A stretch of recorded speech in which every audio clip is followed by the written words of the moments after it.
I've come through Ryvoan Pass and I'm now heading towards Abernethy Forest. I mean, I'm in the trees now, but the main forest hasn't started yet. However, I'm intending to turn off somewhere and go and search for somewhere to camp on the north side of Meall, where I've never really been before. And this is looking towards, well, the north end of Cairngorm. You can't see Cairngorm itself. And on the left, you can see Moor. Anyway, I'll be interested to see where I end up tonight. Here's the main track into Abernethy Forest, which I'm going to leave now.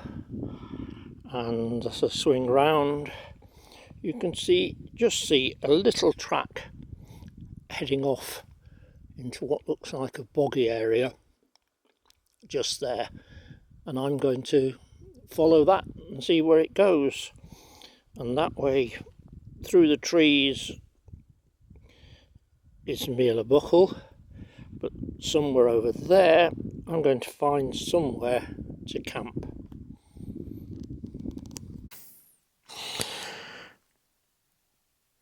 Well, I've made camp somewhere in the woods, the edge of the woods, at the back of Meall, near a stream called the Altmuller.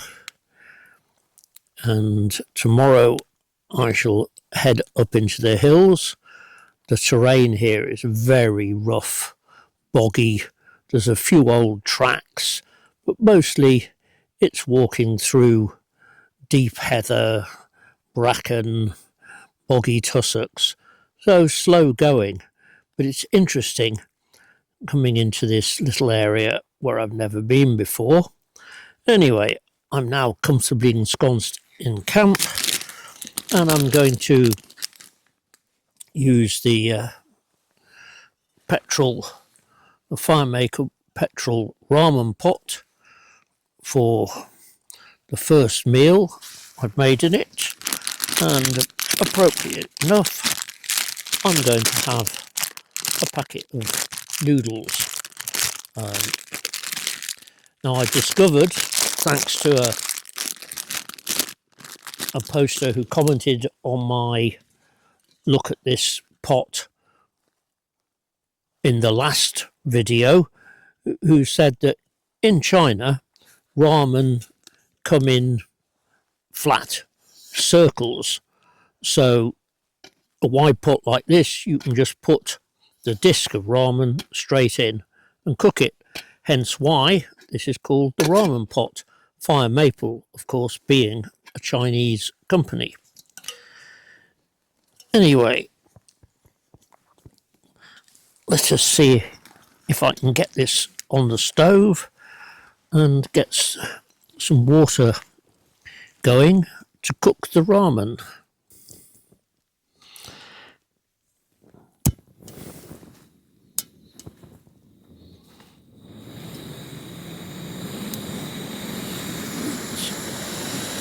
Here we go, to get the water boiled.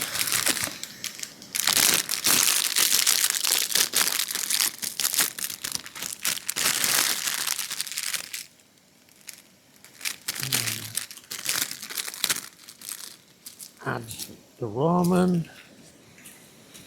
And there's a packet of herbs and a sauce packet in here.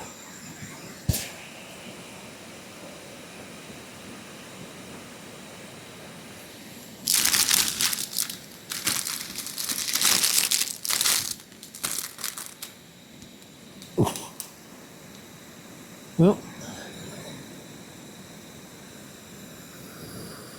we have boiling very fast. And go the ramen.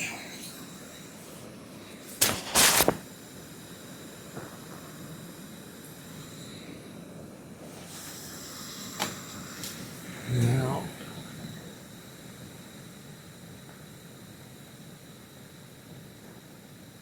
Turn the stove down.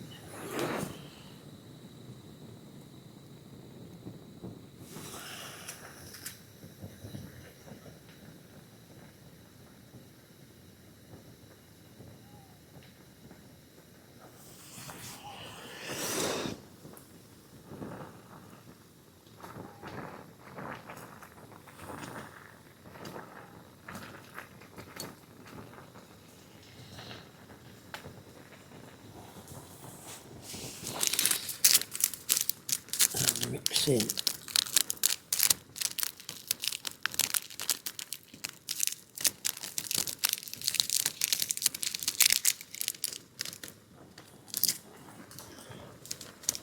that's the herbs.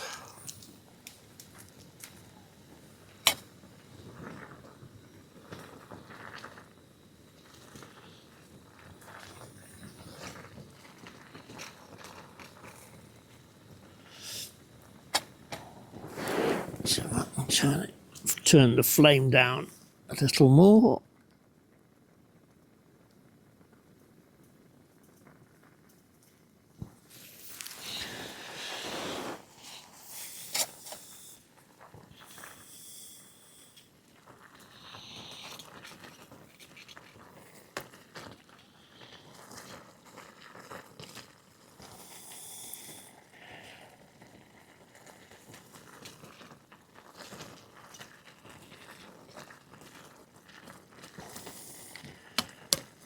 And of course, the good thing about this pot is it's nice and wide. It's easy to stir food, stop it sticking, mixing things together, and it'll be easy to eat out of. So for all but boiling the bag meals where you're just boiling water, this is definitely the best of the petrol pots.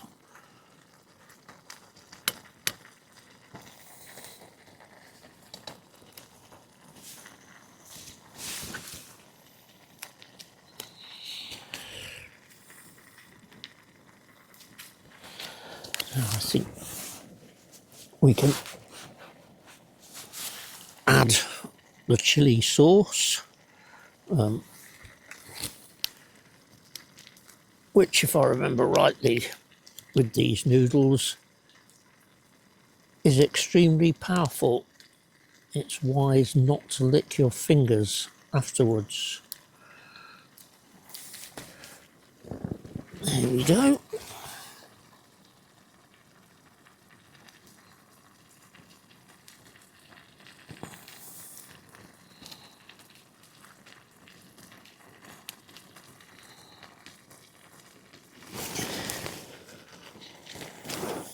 But I did lick my finger, couldn't taste it then.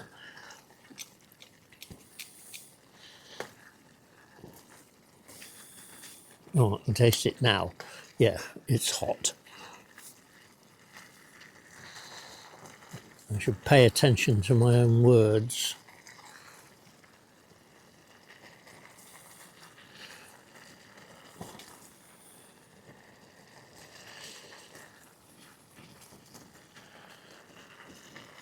So I'll get a few noodles out to try.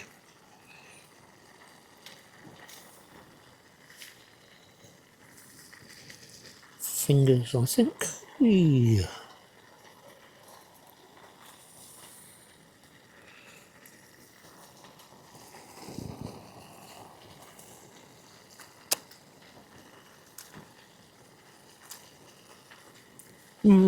Just about done. Have to try and break them up a bit more.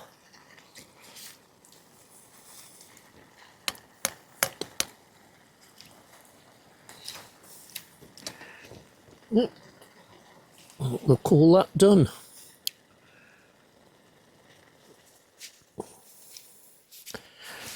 So, a success. The only slight difficulty was in just getting the pot to fit on the stove. Initially, it didn't quite fit, I'll have to adjust the arms a bit to make sure it goes on. But that was only a minor interlude, and now I can enjoy my noodles.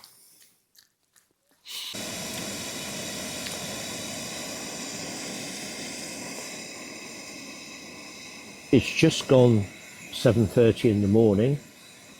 The sun is just coming up, hasn't reached the tent yet, which I hope it does soon, as there's an awful lot of condensation that touch the walls. They are wet. They're also wet outside. It's been a heavy dew. Oh, and the water is boiling, which is very fast. And this water is for the Expedition Foods Custard and Apple, which I have failed to eat twice in the evening because I've already been full from meals. And so I'm going to see what it's like for breakfast.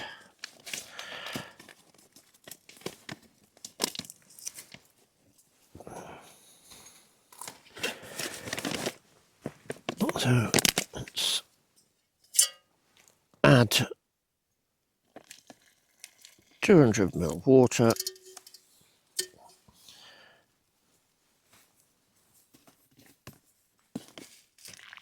Give it a stir, and then it's wait 5 minutes.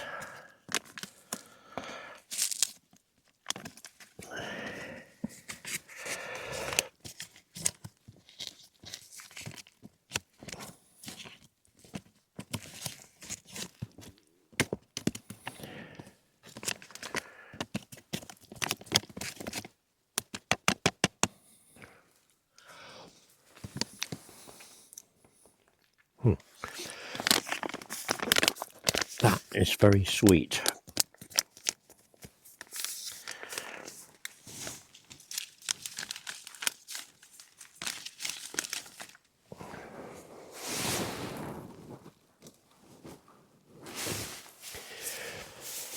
Now, last night I did have a go at bending the arms of the stove so that the pot fits better. Looking straight down, I could see that they don't form an exact cross. Obviously, over the years, they've got slightly bent, which hasn't really mattered using them with a pan that sits on top of them rather than that they slot into. But with this pot, it does mean it's slightly awkward getting it to fit. I will have a go at bending them a bit more at home. I don't want to risk doing it too much here in case I break one of them off and then have a stove that's awkward to use. But I'll find out when I get home. It's still working okay, just a little awkward to fit.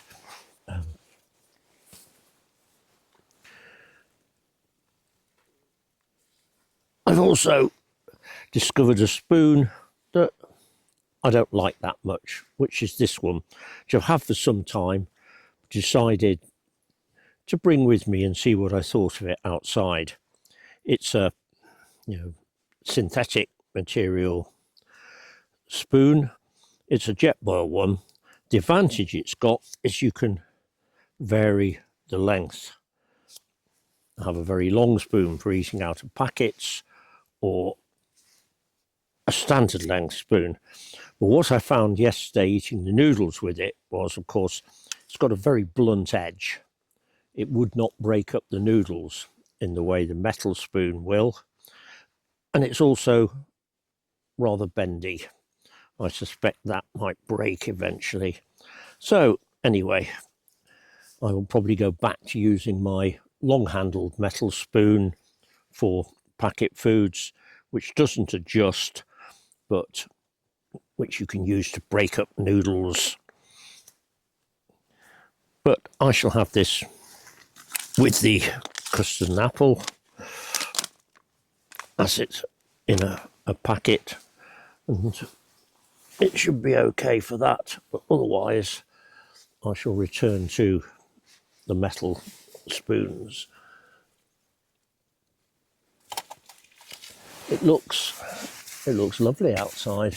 Once I've had this apple and custard, I shall get up and wander around. The temperature is still, let's have a check. Temperature fell to 0 overnight, and it is 2 now. So still pretty chilly in here. I had a warm, comfortable sleep. The condensation wasn't a problem in this half inner. The tent I'm using, this is the now Bach Wickiup 3 pyramid tent.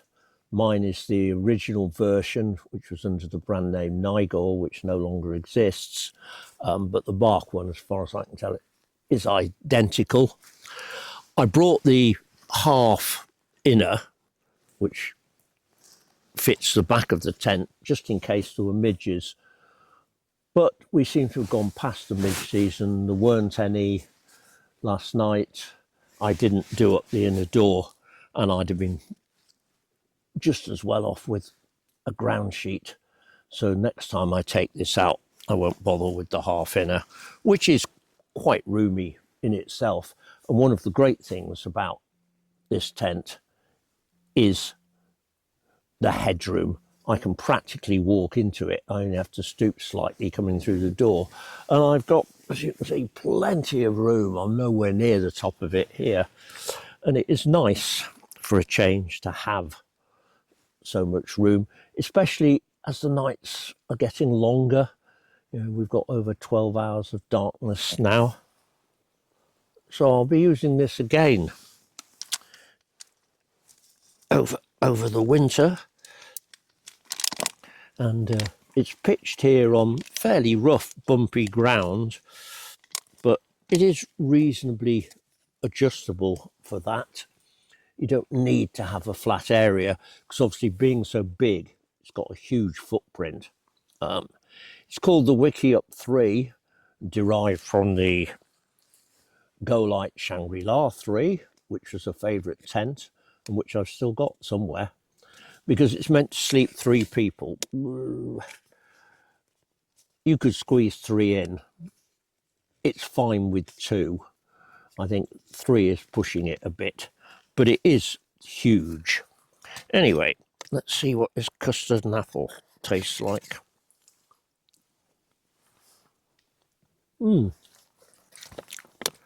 Pretty good, actually. Quite sweet.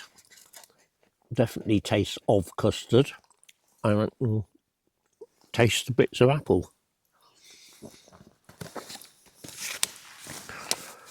And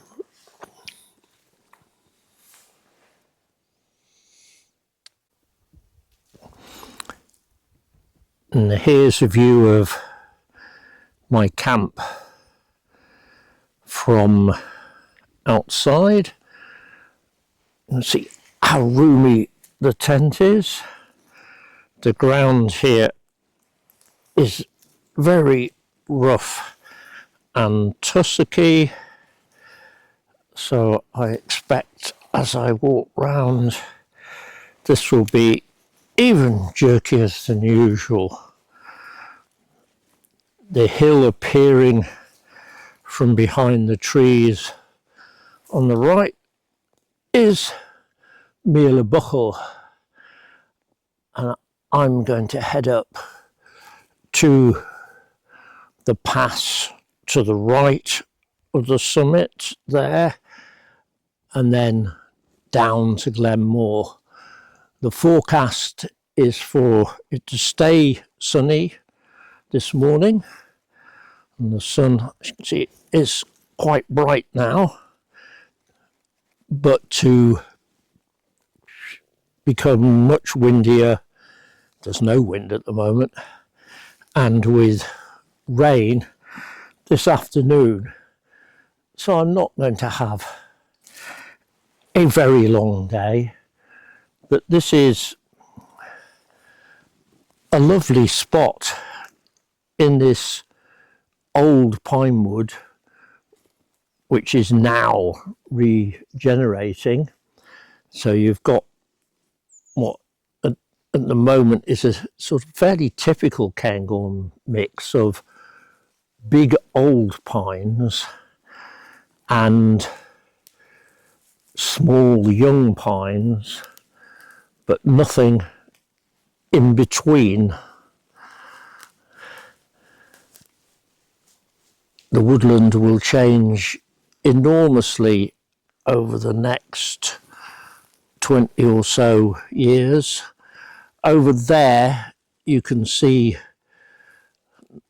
Abernethy Forest, or the part of it that comes this far where the wood is still fairly dense, and eventually it'll join up with this little wood.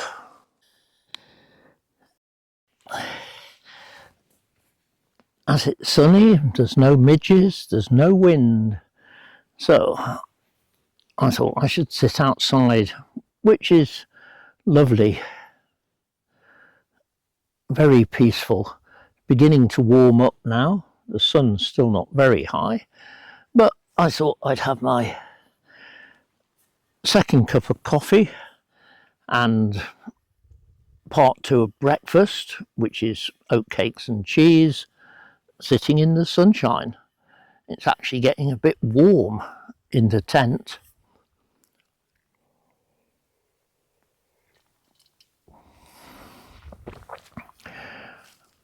And the sky is beautifully blue. There's a few white clouds. As I said, it's supposed to change later, but I'll worry about that when it happens. But as this is such a peaceful camp, I'm not going to be in a rush to leave.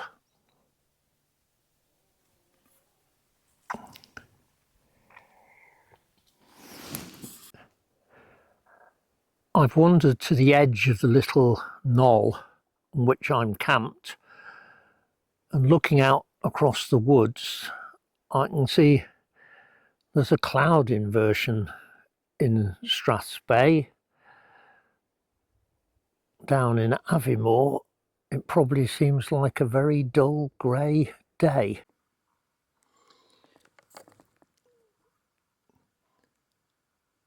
I'm setting off in dark glasses and just a base layer, as it's quite sunny.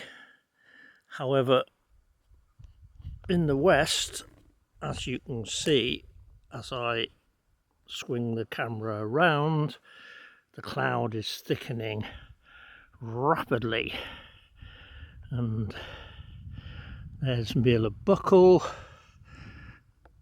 and then the sun, and to the south and east it's lovely, but the weather's coming from the other direction.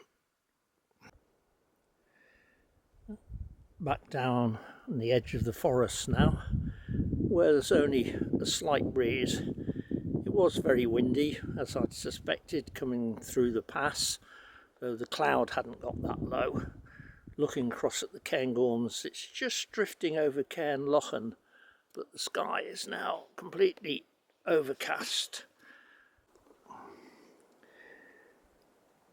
This is looking back to Meall Buckle.